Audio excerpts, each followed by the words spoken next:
we're going to really start brainstorming now. I'm going to share a few options. Some you can use directly with existing prompts, and others, they aren't attached to prompts at all. So let me explain. Well, it does make sense to come up with ideas that are directly attached to the written prompts. I also encourage you to brainstorm the many ways you show up in the world, your experiences and roles, whether they match a prompt or not.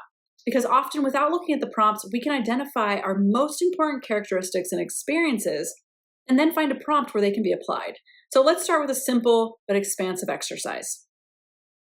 For this one, I just want you to answer one question. What makes you feel most alive? Now, remember the number one rule of brainstorming? No judgment. Stop it. Just follow the flow of thoughts. I gave this one a go-to. For me, what makes me feel most alive is a hip hop class I take. Now, you might be thinking, okay, that's generic. You might be right. Talking about how a dance class makes me feel free, or how the music makes me feel good, or how I like hanging out with people in a lively setting. It's a little cliche. It's certainly not riveting, if that's all I talk about. But that is the first thing that I came up with. So I'm going to silence my judgmental brain and chase the concept for a minute.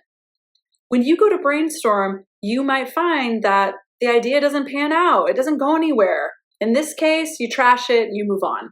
But sometimes it does. So before you trash it, saying, this is too cliche, can you add depth to morph it into something more powerful? What else can I say about hip hop? So to add more depth, I need another method or two. Let's continue with two more tried and true brainstorming methods, the mind map and the T-chart. They both pull the same information, but depending on how you think, one might work better for you than the other. These are great tools to use with specific prompts. All right, let's start with the mind map. Here's how it works. You begin with a prompt, and that prompt can be very general. Back to my example, I'm mapping out why hip hop matters to me.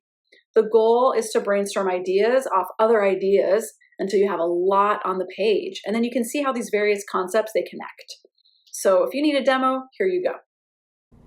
When it comes to the mind map versus the T-chart, it's really just a preference thing.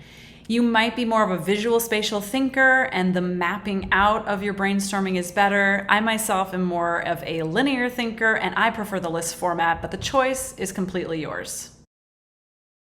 The first idea that comes up after reading the prompt, it goes in the center bubble, and from there you're going to branch out as to why you selected this.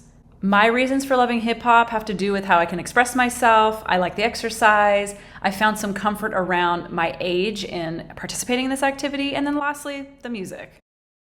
I'm going to switch over to the T-chart because if I was continuing with the mind map, I would then branch out little bubbles from the bigger bubbles to show why I chose those subcategories. But I'll show you the next phase using the T-chart. It's when we go deeper.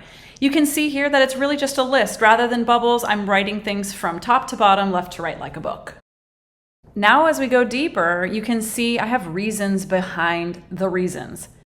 The reason I came up with self-expression is because I've never moved in this way before, and especially as someone who identifies as a woman, you get a lot of messaging about what is and isn't appropriate in their movement, and I feel like I can break down a lot of those stereotypes in hip-hop. That could be a deep essay. More so, I like the idea that my brain gets quiet at this time.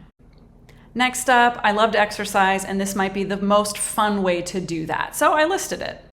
I quickly realized after joining hip hop that I had some really misguided beliefs around being able to join. I thought if I couldn't do this before the age of 25, it was too late for me, and I'd always wanted to do hip hop.